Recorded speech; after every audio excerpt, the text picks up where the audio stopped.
El 7 de mayo de 1979 se presentó la Premier Mundial de Glacial Decoy, que es el título de una coreografía de la bailarina, coreógrafa y artista Trisha Brown en el Children's Theatre de Minneapolis. Para la cofundadora del Judson Dance Theatre, supuso un punto de inflexión en su carrera porque por primera vez presentaba su trabajo en un escenario teatral. Para este cambio de escena requirió la colaboración de la también artista Robert Rauschenberg, quien no en vano había trabajado en los años 50 y 60 con la compañía de Merce Cunningham y también con otros coreógrafos como Paul Taylor, Viola Farber, entre otros.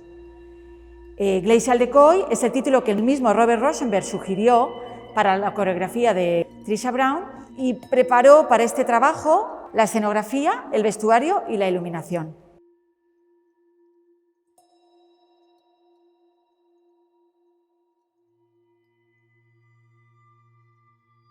Esta muestra es un caso de estudio a partir de los fondos de la colección del Iván, a partir de una serie de obras de Robert Rauschenberg que están en la colección. Muestra la colaboración entre dos artistas fundamentales del arte del siglo XX, el citado Rauschenberg y la coreógrafa Trisha Brown, que fue una de las grandes renovadoras de la danza posmoderna en los años 60.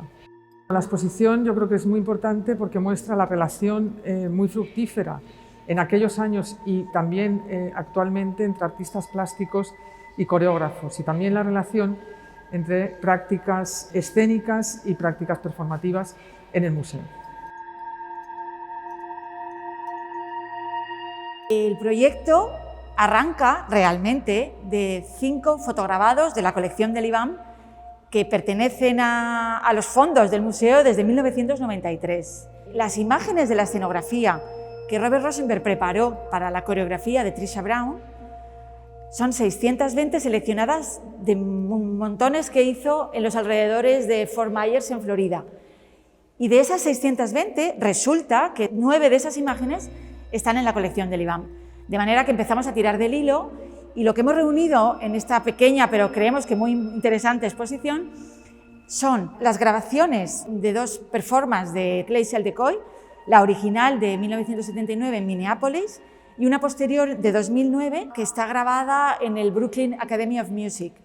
También la exposición incluye una entrevista con la artista hecha por Deborah Jowett, que también era bailarina y crítica de danza, y, por supuesto, las 620 diapositivas que de izquierda a derecha recorrían el escenario en un intervalo de 4 segundos.